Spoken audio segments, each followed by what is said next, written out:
안녕하십니까. 오늘은 어, 11차 윤회에 대한 이해를 라는 제목으로 오늘 공부해 보겠습니다. 인간이 죽으면은 그 업에 따라서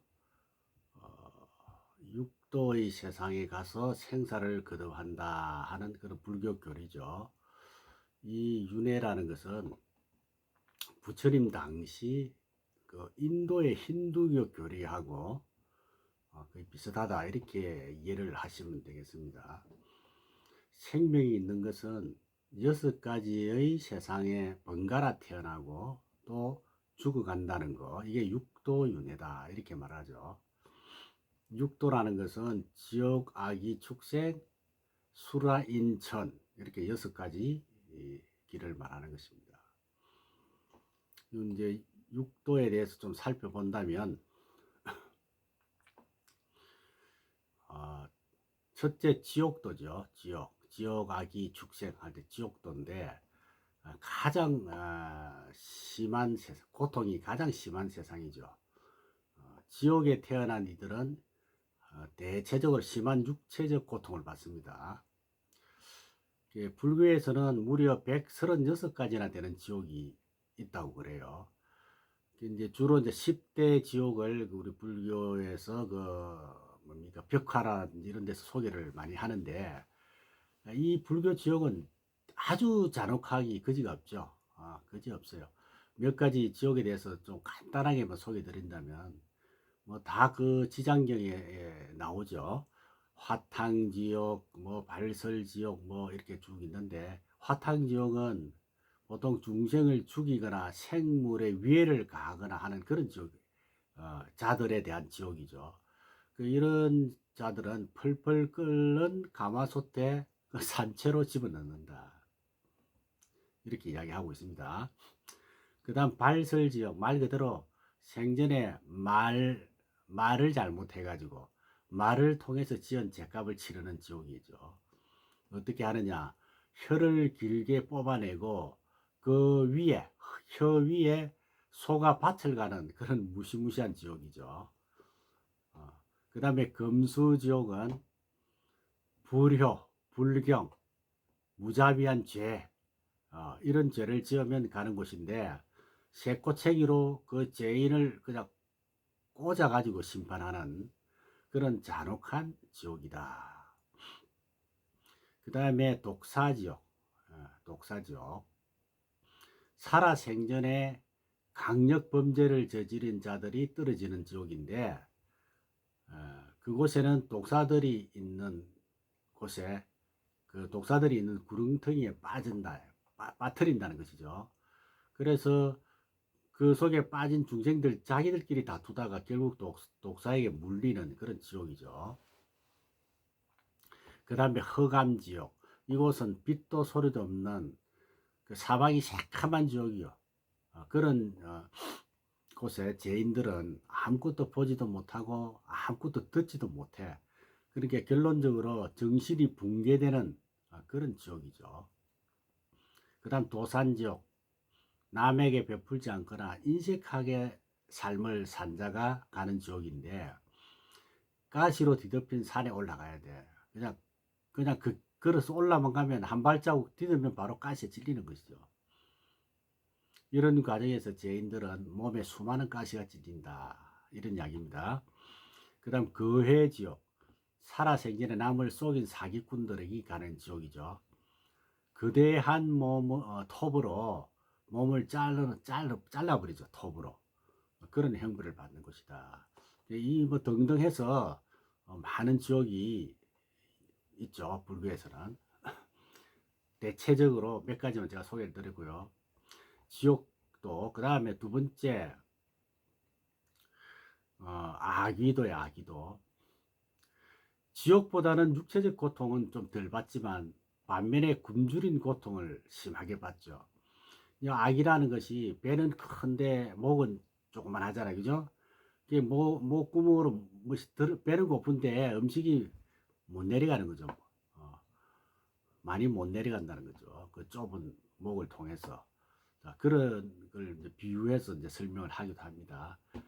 굶주린 고통. 세 번째 축생도는 네 발 달린 짐승뿐만 아니라 새, 고기, 그다음 벌레, 뭐 뱀까지도 모두 포함한 그런 축생도. 아수라도는 뭐 아수라다 이렇게 싸우고 난장판 우리가 연상을 하죠. 노여움이 가득한 세상이다. 화 잘 내는 사람도 마찬가지고 남의 잘못을 철저하게 따지려고 하고 또 들춰내려고 하고 또 규탄하는 그런 사람은 이 세상에 태어난다. 아수라도에. 다섯 번째, 인간이 사는 인도. 여섯 번째, 행복을 두루 갖춰진 하늘 세계인 천도. 이렇게 6개 나누죠. 그래서 인간은 현세에서 저지른 업에 따라서 죽은 뒤에 조금 전에 설명한 6개 중에 한 곳을 한 곳이 선택이 돼서 내세를 누린다.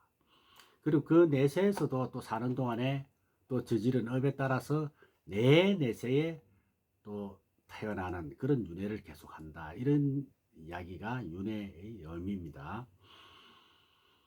그래서 이 윤회의 6 세상에는 절대적인 영원이라는 게 없다. 수명이 다하고 업이 다하면 지옥에서 인간도로 갈 수도 있고 또 천국에서 악의 몸으로 바꿀 수도 있고 이렇게 설명이 되는 것이죠. 다시 말해서 육도 세계에서 유한의 색을 번갈아 유지하는 것이다. 그러니까 무한한 것이 아니고 바뀐다는 것이죠. 유한의 색을 번갈아 유지하는 것이 불교의 윤회관이다. 이런 이야기입니다. 이 윤회는 철저하게 스스로 지은 대로 받는 것. 자업자득의 기초를 두고 있죠. 스스로 착한 일을 하였으면 착한 결과를 받고 악한 일을 했으면 악한 결과를 받는다. 즉 선인 선과 악인 악과 그죠? 자기 책임적인 것이다. 이런 이야기입니다. 자기가 지은 바를 회피할 수가 없습니다. 누가 대신 받을 수가 없어요. 내가 배고프다고 다른 사람이 대신 밥 먹을 줄 수가 없는 것과 같다는 것이죠.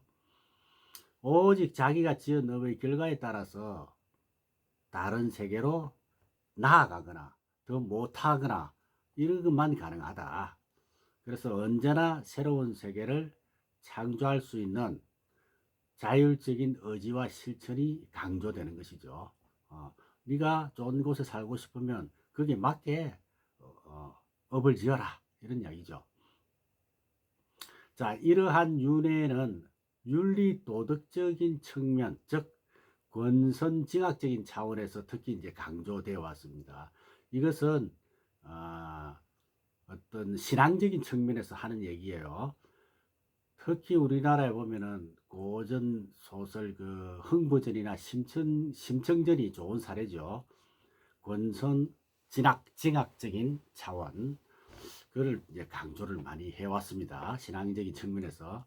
그러나 불교에서는 이 권선 징악을 넘어선 해탈의 차원이 윤회설을 차원에서 이 윤회설이 강조되었죠. 이제 오늘 하고자 하는 내용이 그 이야기입니다. 권선징악을 넘어선 해탈의 차원에서 이 윤회설이 강조된다 하는 이야기입니다. 윤회한다는 것은 결국 괴로움이거든요. 그래서 영원히 윤회에서 벗어나는 열반, 극락왕생을 더 불교에서는 중요시하는 것입니다. 따라서 이 한 생에서 다음 생이 어떻게 전개되는가 하는 데에 대한 관심보다는 그런 것보다는 현실의 삶에서 한 생각 한 생각을 깊이 다스리자. 그래서 언제나 고요한 열반의 세계, 즉 불국토에 있는 것과 같은 상태를 유지하자. 그리고 점검해보자 하는 데 더 치중을 했다는 것입니다. 다시 말해서 다음 생이 있느냐 없느냐, 극락에 가느냐 안 가느냐 이런 것 자체는 논의의 대상이 안 된다는 것이죠. 그래서 붓다는 그 당시에도 계급의 차별을 부정하고 또 남녀 차별을 부정하셨는데 2600년 전에 그런 가르침을 폈다는 것은 대단한 일이죠. 당시 그 지역의 역사나 관념이나 문화를 부정하는 일이기 때문에 어찌 보면은 목숨을 불사하고 주장했다고 볼 수도 있죠. 이런 부분을 우리 불자들은 이해를 일단 하셔야 됩니다. 그리고 붓다의 가르침도 500년이 이제 지나면서 결국은 이러한 계급 차별, 남녀 차별의 가르침은 사라집니다. 차별하면 안 된다는 이 가르침이 사라지는 것이죠. 계급과 성차별을 합리화시킨다 이 말입니다. 그리고 합리화하는 것으로 이제 바뀌어갔다 이런 이야기죠. 그래서 붓다는 이러한 운명론을 전생에 의해서 또는 신에 의해서 또는 사주팔자에 의해서 좌우된다는 것을 부정했다 하는 그런 이야기입니다. 그런데 우리는 신앙적으로는 그것을 믿고 있단 말이지. 그렇죠? 우리 저 불자들 중에서 보살님들 특히 사주팔자 보러 잘 가잖아요. 그래서 이 진리의 가르침, 부처님의 가르침과 신앙에는 차이가 있습니다. 그래서 앞으로 미래의 문명은 어떨까? 지금 이러한 신앙은 불교만이 아니고 기독교든 무슨 종교든 사실은 차츰차츰 사람들로부터 멀어집니다. 그런데 이 진리는 어때요?